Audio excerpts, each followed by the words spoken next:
All right, now we're live. Now We're live. My favorite time when we do LinkedIn Live. There you go. This is so good. David, thanks for having me. Thanks for coming into the Palace of Malice. I know. I'm here. I'm literally on the ground for 24 hours. This is great. Landed last night at 10 a.m. I'm on a plane 10 p.m. tonight. That's the way I live. There we go. That's awesome. So, or 10 p.m. last night. Sorry, landed 10 p.m. last night. You'll be by 10 p.m. tonight. Yeah. So, well, thanks for having me. I got to thank Heather Monahan. If it wasn't for Heather, we wouldn't be having this podcast. And I have to admit, so when I interviewed Jordan Belfort, you were walking in. I think you were the interview after you, right after me. Yeah. I'm like, I know this guy from somewhere. I'm like, where do I know him from? And I'm sitting in the plane. I'm going on Instagram, and then I guess you or your team had posted something about the interview. I'm like, that's where I knew him. I was like, God. So then I reached out to Heather, and I started researching a lot about you and all that. And I'm like, I got to get this guy on the show. That's awesome. Instagram's like being a housewife. You're like, I know that person, or it's you treat them as if you really know them if you're a huge follower, and then it's all weird because they're like, oh, of course you know your wife Julie, blah, blah. You're like, what are you talking about? I've had that a few times where I'm out like at a bar, and sorry, if I'm looking this way, I'm looking at the camera again. So I'm at a bar, and like it could be 2 o'clock in the morning. Somebody walks up like, you're the guy that interviewed so and so, and I'm like, yeah, that's right, I am. Yeah. You don't always think about about it. Where do I know it. you from? So, well, let's get started. I know you got a conference call you got to jump on. We have 15, 20 minutes. I'm going to do my intro real quick. Good morning or good afternoon, depending on where you are. My name is Alex Vidal. I'm president of Related ISG International Realty and host of the show you're watching today, episode number 83 of the Closer Club. Today, sitting across the table, I think this is the first time we do a face-to-face like this. Joe Rogan style. I like this style. Mr. David Meltzer. David is the CEO of Sports One Marketing, 2-time author. What are the names of your books, David? So I got 4 books. 4 books. 3-time best-selling. So we got number 1, Connected to Goodness, and then Compassionate Capitalism, then Creating the Life You Love, which I wrote with Jack Canfield from Chicken Soup for the Soul. And my latest one is Game Time Decision Making. Just came out with McGraw-Hill. It was a number 1 new release. I'm super proud of all the books that I write, and hopefully even more proud of what impact they'll have. Yeah, that's awesome. You know, have you ever connected with John Assaraf? Yeah, he's a good friend of mine. John, yeah, of course. Yeah. I had John, last time I was in California, I had John on, and for whatever reason you said that, I'm like, you and John would hit it off. Oh, yeah, we hit it off. We're a family, and John was I executive produced a TV show called World's Greatest Motivators. Okay. And John's one of the guys with Lisa Nichols and Reverend Dr. Beckwith and Blaine Bartlett and Cynthia Kersey, Sharon Lecter, Brian Tracy, Bob Proctor, some killer people. You got to check it out. It'll be on WGN and a whole bunch of other networks. Well, and you also have, so going through the bio real quick, you're a CEO, you have the books, right? You're the judge of Entrepreneur's Elevator Pitch. You were named as one of the top 100 business coaches in the world by Marshall Goldsmith. You're a philanthropist, just to name a few of the things on your resume.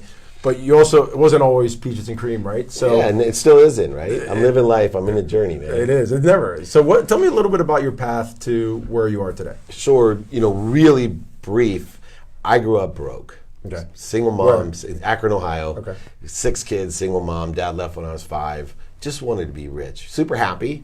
But anytime I caught my mom financially stressed, she was crying over the car, the dishwasher, school, camp. Interesting. I'd get pissed. And my mom, a hyper academic teacher, worked 2 jobs, filled turnstiles at the 7-Eleven, packed our dinner in the station wagon. My dad was kind of a 70s divorced dad, young wife, no child support, no spouse, good guy. But I literally wanted to be rich and realized I wasn't going to be a professional football player when I went to college. But you played college football, right? I did, got ran over real early. What position did you play? I was a very weak corner, man-to-man corner. Okay. Punt returner and kick returner was my specialty. Really? I could run scared really fast. And I had especially a punt return, man. That's ballsy. And I literally, grew up in a tiny 2-bedroom apartment with a big mouth and older brothers, so I learned how to really make moves. I'm kind of watching Lamar Jackson now and the way that he can stop and reverse his movement so quickly. I'm like, that's the move I used on my couch. That's right. So you're the younger of middle of 6. Middle of 6? Yeah. Yeah. Man. Wow. So bottom middle. Got so it. 2 younger brothers that I didn't have to be quite as quick with, but they were hyper academics, Harvard and Columbia, Penn, University School of Economics, all summa cum laude, my siblings. Me, rich. Went to law school eventually, reverse engineered that because I wanted to be rich. I just looked up what's the highest paying job out of law school, oil and gas litigator. I went to Tulane, which had the top maritime program. Graduated, still wanting to be rich. Got offered a second job beside litigator to sell legal research. Okay. And it was a $250,000 comp year job. Wow. How long ago was this? It was 92. I got A off lot of the money. job. Still a lot of money now. Yeah, it was a lot of money for a 24-year-old Sure. who wanted to be rich. Yeah. And 2,500 people applied. I outsold myself, oversold myself, back-end sold myself into that job. Anyway, I focused everything into that job. 9 months into it, I made $1 million. Top guy, 3 times anybody else. My trend of money brings happiness continued.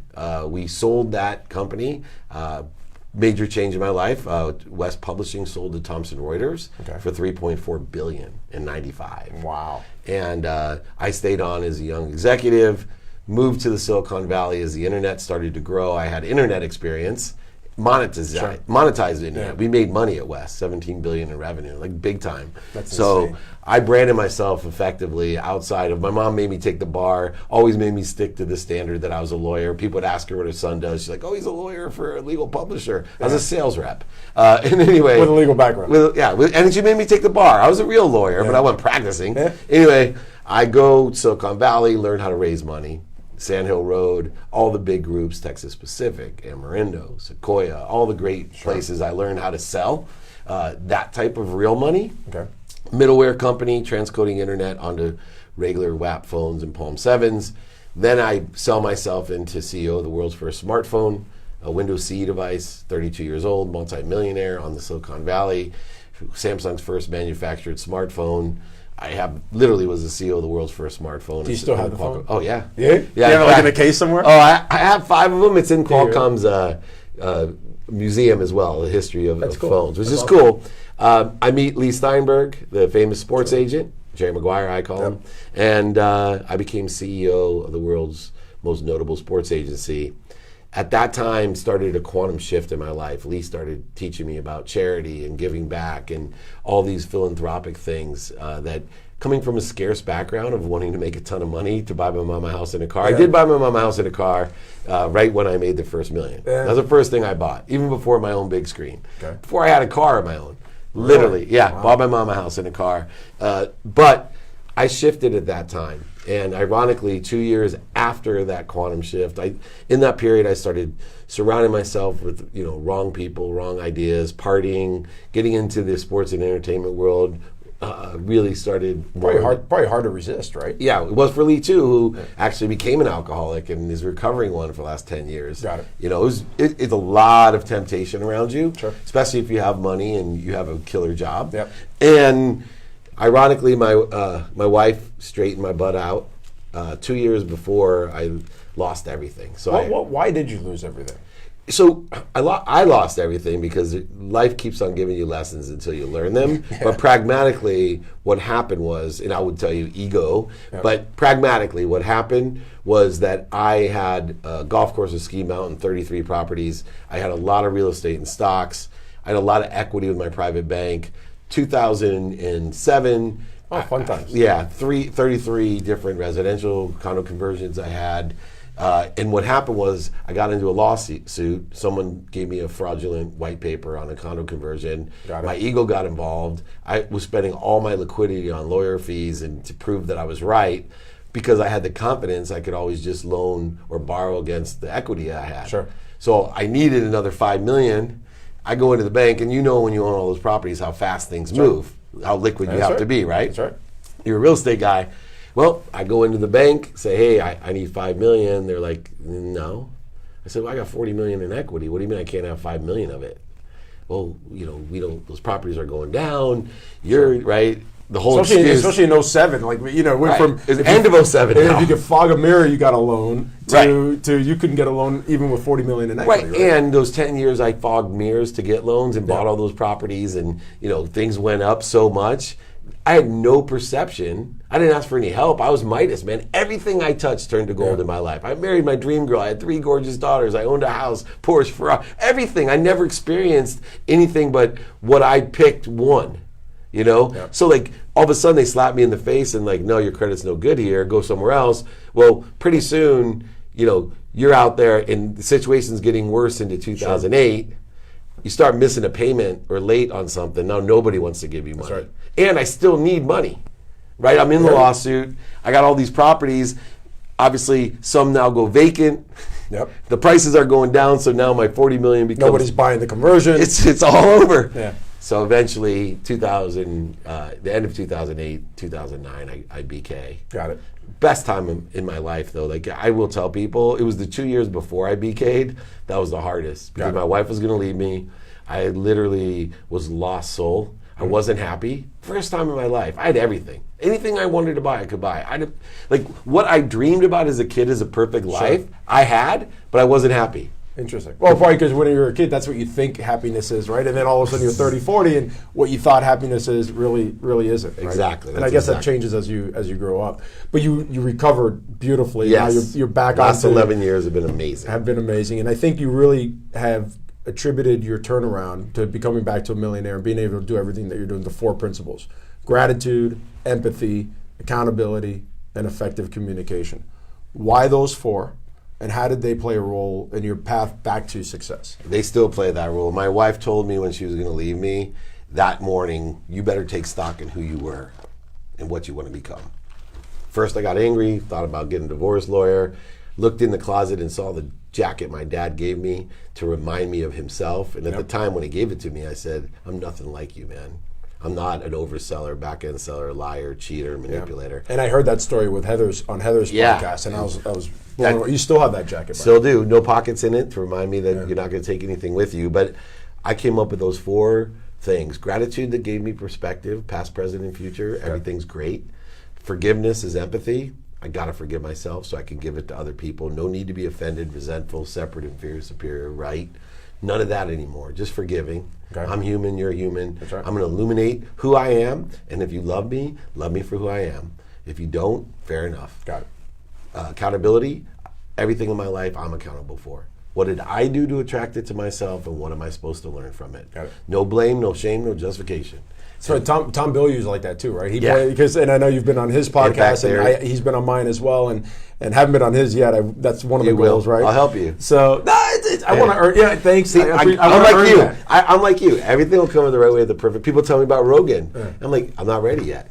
When I'm ready, the universe will give me an invitation. Now, Jordan Belfort's somebody who should do Rogan. I told Jordan, I'm like, if you do Rogan, dude, that's like going to be that'll be the number Insane. one. It'll be. I've had the most controversial person I've had on my podcast, like the most controversial comments, is Jordan. Really? People got pissed off at me. You know, they're like, and even personal friends. I'm like, well, I interviewed Trump, I would get this kind of stuff. But he's very polarizing. So we were talking, my number one episode is a guy named Jules Trump, who, no relation to Donald Trump, and he developed some of the finest real estate in South Florida.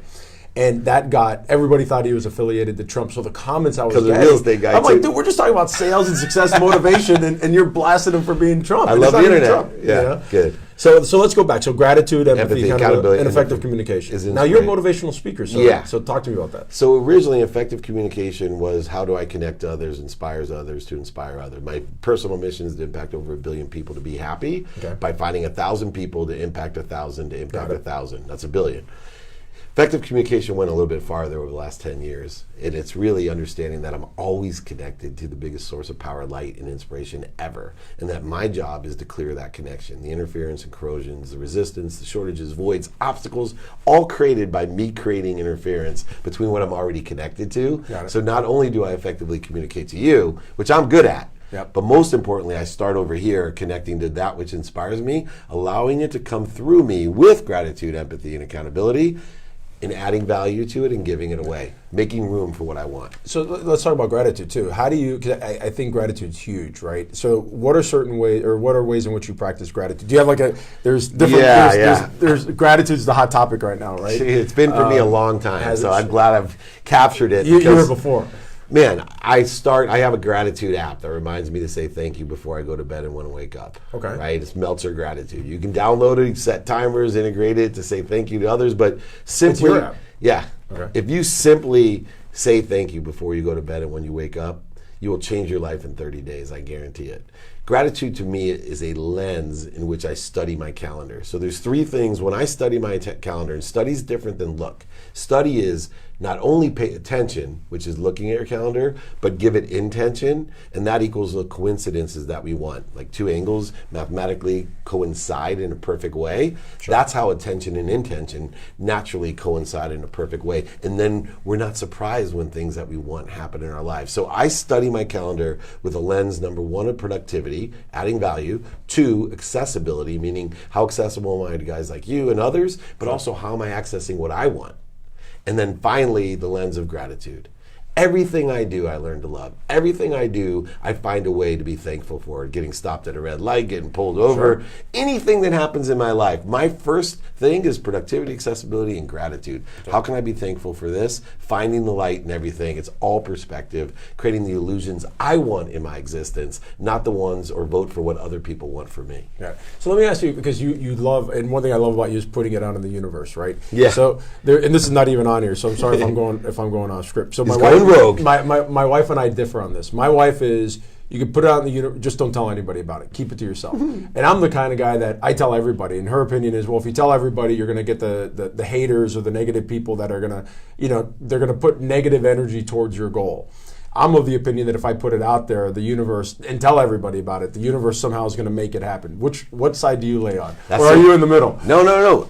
I'm on your side because I can handle the negativity. Got it. Right? I cancel, clear, and connect whatever I attract. And there will be more resistance, shortages, and voids the more you put it out there, right? Yep. What you resist persists. So I fall on your side of the things, although the other side works. Yep. I just think that if you can't handle that resistance, you definitely have to do it your wife's way. But guys like you and I, we can handle it. We're not going to listen. We're not voting for what you want. We just keep moving. The train keeps moving. But if you do take to heart, there's people, and earlier in my career, I was someone that I wanted to be loved. I was a pleaser. I would vote for what other people wanted for me. I would dictate my actions were, my thoughts, my activities, my beliefs by what other people were doing. I was better off to be like your wife and work internally through the conscious, subconscious, and unconscious to create my frequency, which is the power of your wife's signal, spectrum of her signal, and clarity of her message that runs internally and out as a frequency, where part of our frequency is we're broadcasting, right? We capture, amplify, and perpetuate our frequency. And because we can handle the haters, sure, and we can forgive ourselves or laugh or just, I take all the energy out of people who are like, oh, you're just like Gary Vee or this. I'm like, yeah, you're right. Gary's a mentor of mine. I totally appreciate him, and thank you so much for the compliment. Yeah, that's right. Right. Well, I'm like, not only am I going to put it out there, I'm going to will it to happen. Right. Especially on real estate transactions when they're going. Oh yeah, don't tell anybody about your deals. I do that in fantasy with my son. He's 9. He's like, oh, we're going to lose. I'm like, stop, cancel. We're not going to lose. It's only halfway over. It's like the Ohio State game. We're both Buckeye fans. At halftime, he was like super bummed. I'm trying to train him. I'm like, oh no, buddy. We're shutting him out. This is our half. Hold up the 4 fingers. Let's do this together. And he was all amazed, but hopefully he learned the lesson that you and I already know. Yeah. It's funny you say that, because now that I think about it, when my wife watches soccer, she's Brazilian, right? Yeah. So obviously Brazilian soccer. And we were playing, I think it was, I guess we were playing Argentina in the World Cup. Messi was kicking a PK or something.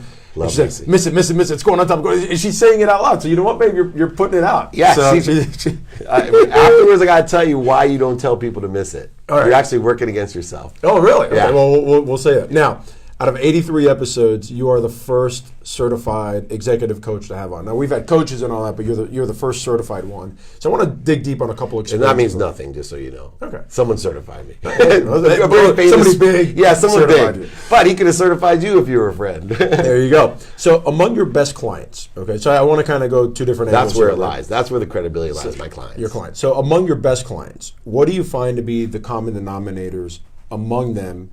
And can those skills be learned, or is it something that is it nature versus nurture? Are they born with it, or what? So what are they? Can you learn them? And if you can learn them, where do you go to learn them? So you are born with your conscious perspective, your subconscious memory, and a quantum memory that goes from at least 4 generations. I believe it's multiple lifetimes. So you're born with personality traits, characteristics, obsessions, and addictions. You're born with them. Got it. Great-grandparents, grandparents, parents to you. I think it's even more than that. So when this question arises, number 1, the most consistent thing that I see is consistency. Right? People who are consistent are successful. They utilize and understand the universe, and they don't quit, because persistency is tied to consistency. That's right. If you do something every day, you're not quitting. And it's easier not to quit. So that's the number one thing from the hundreds of episodes that I've done, the TV shows, the interviews, the coaching of billionaires to the greatest athletes and celebrities that I've coached down to the startup entrepreneurs that I help. Got it. The best ones are just consistent. So in order to understand this is, yes, you can learn to think, say, and do things the right way. You can learn to believe things the right way. If you do that, you will shift. There's an epigenetic layer of your genetics. Your DNA holds your quantum memory. It's chromosomes, right? Yeah. This is math to me. So if you think, say, do, and believe the right things, it's going to affect your genes. It's going to change your personality. It's going to change your characteristics, your obsessions and addictions. You're going to send a stronger signal, a wider spectrum, and a clearer message out there for what you want without talking unconscious competency. And that unconscious competency is what confuses everybody. Is it born or is it made? The answer is yes. It is born and it is made. There is guys and women out there that are just born. You know who was born a true manifestor? Donald Trump. That guy, he can think, say, and do and believe whatever he wants. And he makes it happen. And he just is working in the quantum memory side of things, that he's such a powerful quantum energy of attracting what he wants, and everything else falls away. He has his own reality. Well, you can learn that. Okay. By consistent, persistent behavior. I always say by enjoying the consistent, everyday, persistent without quit pursuit of your potential. Got it. And I'm not a why guy, I'm a what guy. I think everyone knows their why. Everyone in the world, yeah. I think that? Yeah, everyone knows their why. Their why is to help somebody or something. They may not know exactly who or what yet, but they know their why is they're here, their why, their purpose and passion is to help. Okay. They know that inherently. They don't know their what, and then they're too chicken to say, I don't know what I want. I'm not willing to work for what I want, or to find out what I want, or to find the light or love in what I'm doing in order to find out what I want. And then even worse than that, if they do know what they want, they're afraid that they don't know what they want and they're going to fail, and they don't know the how, not the why. The why is they want to help.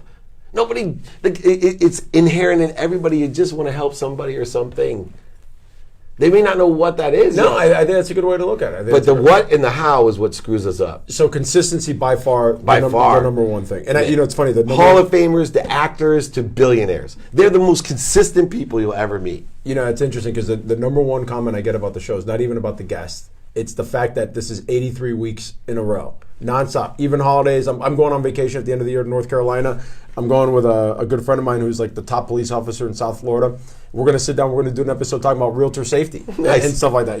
So let's talk about the struggles then. What do you think are the biggest struggles, and what advice do you give your clients on how to overcome those struggles? It's simple. Ego is the biggest. Understanding there's a truth consciousness and an ego consciousness, and how to practice ending fear, getting back to center quickly, knowing when you're in the need to be right, offended, separate, inferior, superior, anxious, frustrated, angry, and in a trajectory that you don't want to be in, and accelerating in that trajectory.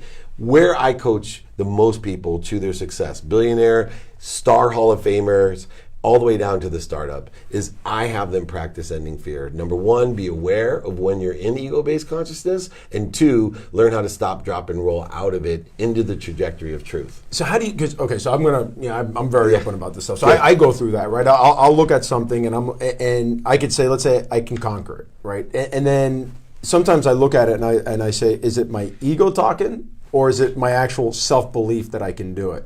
And so you'll have people, or both, right? Or both, right? So I go through that with my wife, and my wife, we're partners in crime, right? And I look at her and she goes, "Stop! It's not your ego. You have the capability to do it. Go for it." But I'm the one saying, "I don't know. I don't know if it's my ego. I don't know if it's." See, the ego is more the fear that you don't know. That's okay. No, please, right? So for you, I don't take it personal. Go for it. Well, I don't take it personal. The ego is that you're not sure. That's the ego creating fear. Practice ending fear, I would tell you. If you have the capability to do everything that you want to do, the fact that you're having a conversation going, is that my ego? Because why are you saying is it the ego? Because you're afraid you can't do it. You're doubting yourself. You're voting for something you don't want. You're creating a void, shortage, or obstacle that doesn't even exist. Of course you're capable of doing it. The only thing that stands between, everything already exists between you and what you want is you. And so when I could teach people to get out of their own way, to understand and be aware of these subtle points of, hold on, ego in your mind is more machismo, confidence, overzealous, what most people think. Ego is the opposite, is fear. Ego is a separation. It's the need to be inferior, superior, or separate. And when you start thinking that way, you're someone easy I could train. I double the amount of money that you make because I can have you go ahead and understand your capabilities are unlimited when you get out of your own way and stop putting energy into what you don't want, which is, I'm not really sure. I'm actually trying to be humble. You know what humble is? Humble is gracious, forgiving, and accountable. Humble is illuminating that you're not sure how to do it yet, but you can do it. Because that's really what you're getting at with your wife. You know you can do it, man. You just don't know how to do it yet. But like Bob Proctor taught me, that's the easy part. When you start allowing it to happen, as long as I stay consistent, persistent in the pursuit of that, I know eventually it will happen in the right way at the perfect time. That's where my confidence comes from. That's how I've been able to accelerate my success the second half of my career compared to forcing it like a bull in a china shop the first half. Yeah, I think I'm that bull. I've actually been told that before. And I see why you and John get along so well, because John talks about that as well. And he talks about how the easiest is the how-to. It's everything else, because the how-to is out there. I mean, you just watch any episodes, right? YouTube was invented for how-to. So yeah, exactly. So let's 2 more questions, and I know you got to go. We're good. My audience is virtually all salespeople, mostly realtors. So as a master salesperson yourself, I was going to ask you earlier, but I wanted to leave it to the end. What do you feel are some of the best practices to master to become the ultimate salesperson? First, understand sales has 5 steps. Okay. So there's 5 sales in a sale. 5 sales in a sale, okay. Number 1, the sale of stimulating interest. So you need to master stimulating interest. Then there's the sale of transitioning interest. Then there's the sale, that's second. Third, of sharing a vision. Then the most important part of the sale of managing and developing that vision. Because if you do so, then you get the bonus round of the sale, which is step 5, thriving, where the people that you manage and develop their vision appropriately, especially in real estate, are telling other people to do business with you with 100% credibility. 100% credibility is always my goal, because if I'm 100% credible, I'm never there. But if I get close to that, I can tell you right now, wire me $1 million, I got a great real estate deal. That's all I'd have to tell you. And you'd wire me the $1 million. Right. Credibility is so important. So number 1, understand the 5 steps within those things. Which are, again, just so number 1, stimulate interest, transfer, transition, understand, share vision, and then manage and develop. Got it. And then thrive. Got it. Okay, so that's step 1. Step 1, to be aware of that. Okay. Then understand that in that, this is how people sell. 1, evaluate your credibility. 2, get an emotional attachment. People buy on emotion for logical reasons. Love Ryan Serhant. When he told me, dude, nobody likes to be sold to. Everybody likes to go shopping with a friend. That's the emotional side of real estate. 3, be really good at math. In real estate, especially in sales, you need to quantify the reason somebody should do it. No subjective value. The subjective value is credibility and emotional attachment. You got to get down to hardcore numbers and understand the Penn Value Index for me, which says, hey, can you see any reason quantifiably, profit-wise, you won't want to do this? How sure are you that you're getting $100 worth of value but only giving 20? You need to be able to quantify, and I see people all the time living in subjective value. Subjective value always exists. Live in quantitative value of profit and be able to articulate the reasons that this will be a profitable. That's why you get into real estate. Got it. 3rd, impact. More than ever before, people want to know what impact it's going to have. So I always have a charitable purpose or cause that's impacted by something that I do, but make sure that you're able to articulate an impact in those processes of the 5 parts of a sale. Finally, capabilities. Make sure you understand the capabilities that are aligned with the person you're selling to. Capabilities that are aligned with their personal values, which you have to ask open-ended questions to get to. Sure. Their experiential values, open and closed-ended questions to get there. Their giving values, and their receiving values. Too many people are only interested in understanding and aligning capabilities with receiving values, and they've ignored the other 3 things that some of them could equal 99% of what the person really cares about. They have to ask open-ended questions, utilize closed-ended questions to lead them to those 5 things. Credibility, emotional attachment, quantify the reasons, and a true profit. Show the impact that it's going to have, and then finally align the capabilities to the values, personal, experiential, giving and receiving. Well, I'm going to thank you for not letting me sleep tonight, because I'm on my plane back. I'm on a red eye back to Miami tonight. I'm going to be because obviously we go fast because we're going to make millions together. I'm going to coach you. I'm going to put that I'm on going to coach you. My coaching is simple. I do a free assessment, and I guarantee I only work month to month, and I'm a profit center. Right. I know how much capability you have. You're going to be one of my clients. So let's talk. Dude, I'm down. So let's talk about that for a second. Because I always end every single interview with a book, podcast, or TED Talk recommendation. Yeah. Before we get there, talk to me about coaching. I already know what book and podcast you're going to pitch, and I want you to pitch them. So, but before we get there, talk to us about the coaching. Where can they find you? All that good stuff. Yeah. So coaching for me, first of all, I have to do an assessment. So I go ahead and work a month for free. I ask people to donate a few books. I'm the Chancellor of Junior Achievement University with Proctor, Tracy, Lecter, all the greats, Canfield, Victor Hansen. So if you're willing to donate a few books, I'm willing to coach for free, including you, for a month to do an assessment. At the end of the month, I decide how I can help, if I can help, and how I can be a profit center. If I can be a profit center, knowing who you are and how we can do deals, then I work month to month with people. Guarantee that they're literally a profit center for both of us, meaning they'll make more money than they pay me, and I guarantee it, so I mitigate all risk, and I only work month to month because I don't know how long I can do that for someone. Some clients of mine have been 5 years, some are 5 months, and others have been 3 months, and I've made them millions of dollars in 3 months, but the deal's over, and I'm like, not really much. I'm not a life coach. If you need a life coach, I can help you with that. Find one. Yeah. You know, but I am a business coach who's into making money, helping people, and having fun. Let me ask you a question. Who are the most successful or the biggest athletes you've ever met in your life? Give me the top 5. Oh, well, I mean, they were Lee's clients. They're our clients. Go for it. Who are Steve Young, Warren Moon, Troy Aikman. Warren Moon's my business partner. Yeah. But then you got Lennox Lewis, Evander Holyfield, Oscar De La Hoya. Then you got in baseball, Sabathia Ramirez. The list goes on and on. All right, so we'll leave it there. So my question is this. How many of them did it by themselves? How many of them had coaches or multiple coaches? Oh my gosh, all of them had coaches. There you go. That's what I want. And it's amazing because when they graduate from playing and I tell them you need a business coach, they're like, what do you mean? What's a business coach? I'm like, since you were 5, you've had a coach. Everybody wants to play for Belichick because he's the best or Saban because he's the best coach. Once you want the best business coach, one that guarantees profit. That's right. No, I agree with you. It's funny because we go through this with the realtors and we're like, we have a coach. Oh, I don't need coaching. Like, everybody needs a coach. Everybody. I have 3 coaches. I have a sleep coach is my #1 coach. Yeah. I need a third of my life to spend sleeping. I'm the best sleeper you'll ever meet. Yeah. This is why I'm fired up all the time. When I wanted to get lean, I didn't go and try to figure it out on my own. I hired a nutritionist, held me accountable. I'd tell him I would literally every night send him what I would eat. Every Friday, send pictures of my weight. Sounds like Tad in Florida. The second I got off, I ballooned 5-6 pounds. Wow. And then I came up with every excuse. Oh, I herniated my disc. I was still working out, but I herniated my disc. I wasn't working out as hard. And it was amazing the second I took that accountability away, how things changed so quick. Yeah. All right, plug your book, whichever book you want, plug your podcast. Sure. So, Game Time Decision Making or Connected to Goodness. Go ahead, Google David Meltzer, find the book. Which one should they start with? Connected to Goodness. Okay. That's my story in the principles. Start with Connected to Goodness on Amazon. Then podcast is the playbook. Yep. Please follow me, subscribe, review. I coach. I speak around the world. Anyone on many different topics. I love to do that. Some other books to read, though. Power of Intention by Dr. Wayne Dyer, an oldie but a goodie. Think and Grow Rich by Napoleon Hill, oldie but a goodie. Atomic Habits by James Clear. Those are some great books to read or listen to. I'm a big Audible guy. I listen to 3 times speed, so I talk a little fast myself. And I'm ADD. I can't sit there. My mind will go. Yeah, so I appreciate the opportunity to be here. I am here to be of service, so thank you, my friend. David, I'm going to go around and turn that camera. So, do you have any parting words for the audience? Last parting words for everyone. The best advice I ever got: be kind to your future self and do good deeds. That's all you got to do. There you go.